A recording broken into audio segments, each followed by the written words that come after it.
একটু মাথা ব্যথা পড়লেন না, অফিস থেকে আসছেন, থাক আজকে নামাজটা পড়া লাগবে না। বুঝেন, মানুষের চরিত্র হচ্ছে এটা। কিন্তু আল্লাহ বলতেছেন না, মুমিন কোনোদিন এমন হইতে পারে না। আল্লাযীনা হুম আলা সালাতিহিম দাঈমুন, যারা তাদের নামাজ কন্টিনিউ করে, তাদের নামাজ কোনোদিন, তাদের কোনো ব্যস্ততা তাদেরকে আটকাইতে পারে না। এটা হচ্ছে এমন চরিত্রের মুসলিম বা মুমিন হতে হয়।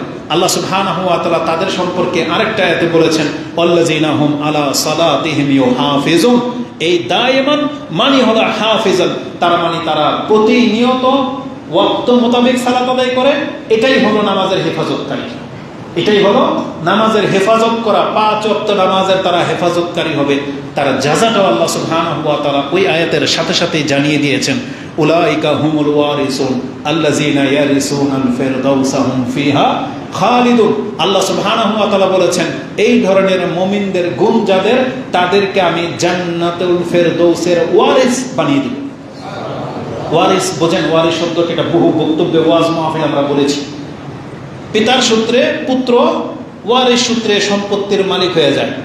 ওয়ারিস শব্দটা কেন আসলো? যে জিনিসটা আপনার কিনা, এটাতে ওয়ারিস শব্দ আসবে না। আপনি যেটা বাপদাদার সূত্রে পেয়েছেন, সেটার ক্ষেত্রে বলতেছেন যেটা আমি ওয়ারিস সূত্রে মালিক হয়েছি।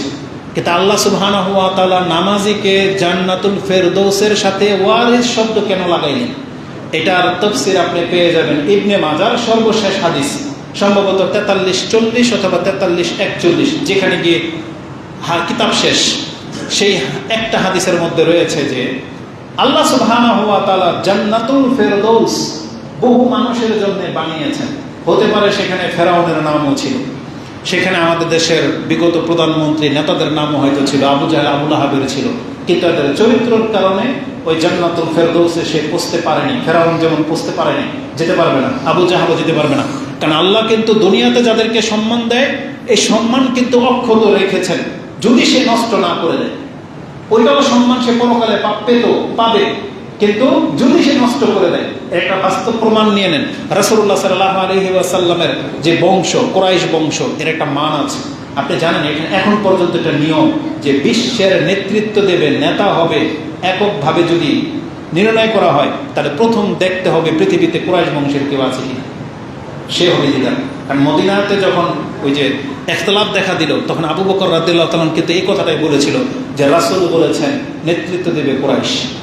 এই কথাটা বলার পরে একদম থেমে গেছে ঝগড়া, আর কোনো মন্তব্য নেই। তো কুরাইশদের মধ্যে শ্রেষ্ঠকে আবু বকরের চাইতে ওই জায়গায় ছিল কে?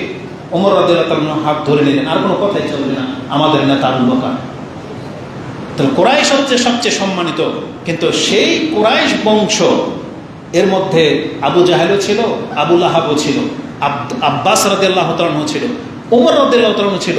কিন্তু যখন বৃষ্টি চাওয়ার প্রয়োজন হয়েছে, ওমর রাদিয়াল্লাহু তাআলা খেলাফতের আমলে তিনি আমির হওয়া সত্ত্বেও বৃষ্টির নামাজটা পড়িয়েছেন আব্বাস রাদিয়াল্লাহু তাআলা না, আব্বাস রাদিয়াল্লাহু তাআলা দিয়ে। কেন? তিনি হচ্ছেন রাসূলের চাচা। এই দেখেন রক্তের সম্পর্কের মান দেখেন। তিনি বলতেন যে আল্লাহ, আমরা তো নবীর মাধ্যমে বৃষ্টি পেতাম, নবী তো নাই, তার চাচা আছে, এই জন্য তাকে আগে বাড়িয়েছে, আল্লাহ তুমি বৃষ্টি দাও, তার দোয়া ছিল।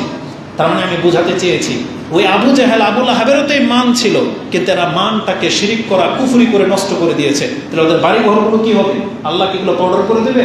না। এই জায়গাটাতে এসে আল্লাহ বলতেছেন, ওই বাড়িগুলোকে আমি নষ্ট করব না, তবে নিম্নমানের কোনো জান্নাতে যদি থেকে থাকো, যারা সালাতকে হেফাজত করেছো, আমি তোমাকে সেখান থেকে তুলে ওয়ারিস হিসেবে জান্নাতুল ফেরদৌসের বাড়ির মালিক করে দেব। এটা হচ্ছে সেই ওয়ারিস হওয়া। তাহলে নামাজকে হেফাজত করেন। নামাজের হেফাজত অত্যন্ত জরুরি। এটা মুসলিমের জীবনের এর চাইতে দামি কোনো ইবাদত নাই, এর চাইতে বড় কোনো ডিউটি নাই। যত দ্রুত আপনি বিষয়টাকে বুঝতে পারবেন, তত বেশি আপনার জন্য কল্যাণ। আল্লাহ সুবহানাহু ওয়া তাআলা বলেছেন, মুমিনরা কোনোদিন বেনামাজি হইতে পারে না, কোনোদিন হইতে পারে না।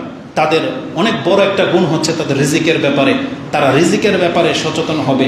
তারা যা ইচ্ছা তাই খেয়ে ফেলতেছে, এটা একটা মুমিনের শানের সাথে যায় না, এটা মুমিনের শানের সাথে যায় না। এই জবানটা যখন বলবে লা ইলাহা ইল্লাল্লাহ, এটাকে হারাম থেকে আটকে ফেলতে হবে, হারাম থেকে আটকে ফেলতে হবে। জবান দিয়ে আল্লাহর নাম উচ্চারণ করবেন, আপনি হারাম খাবেন জেনে শুনে, না, এটা চলবে না। সেটা নেশাদার বস্তু হোক, হারাম কোনো উপার্জনের জিনিস হোক, অথবা খাদ্যটাই হারাম হোক, চুরির হোক, এমন কোনো জিনিস থেকে আমাদের জবানকে হেফাজত করতে হবে।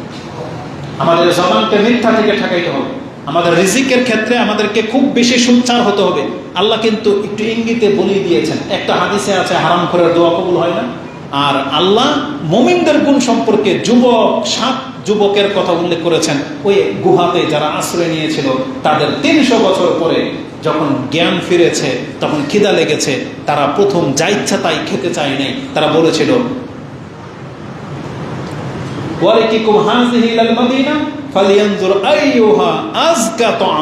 তোমাদের মধ্যে কেউ বাজারে যাও, গিয়ে সব থেকে পবিত্র খাদ্য যেটা সেটা কিনে নিয়ে আসবে। চিন্তা করা যায়? এটা আমরা বহুবার বলেছি। একটা মুসলিম সব সময় পবিত্র হালাল খাবারকেই বেছে নিতে হবে, এটাই আমাদেরকে আদেশ করা হয়েছে। এই আদেশটা রাসূলদেরকে করা হয়েছে, এটা আল্লাহ খাসভাবে মুমিনদেরকে করেছেন, যেটা আপনি সূরা বাকারাতে সম্ভবত আয়াতটা 72-এ রয়েছে, 172। তাতে আল্লাহ সুবহানাহু ওয়া তাআলা বলেছেন ইয়া আইয়ুহাল্লাযীনা আমানু কুলু মিন তাইয়্যিবাত। শুধু আল্লাহ বলেন হালাল খাও, বলছে তাইয়্যিবাত, পবিত্র খাবার খাও। মানুষকে আল্লাহ বলেছেন ইয়া আইয়ুহান নাস কুলু মিম্মা ফিল আরদি হালালান তাইয়্যিবা। ওই আয়াতটা পাবেন, এটাও বাকারাতে আছে, এটা সম্ভবত 164 বা 168-তে রয়েছে। আর এটা হচ্ছে তার 2-3 আয়াত পরে যে 172 নম্বরে, যে আল্লাহ মুমিনদেরকে বলেছেন হালাল তো হতেই হবে, উপরন্ত তোমাকে পবিত্র তাইয়্যিবা খেতে আল্লাহ সুবহানাহু ওয়া তাআলা আদেশ করেছেন। এটা অনেক বড় সেনসিটিভ।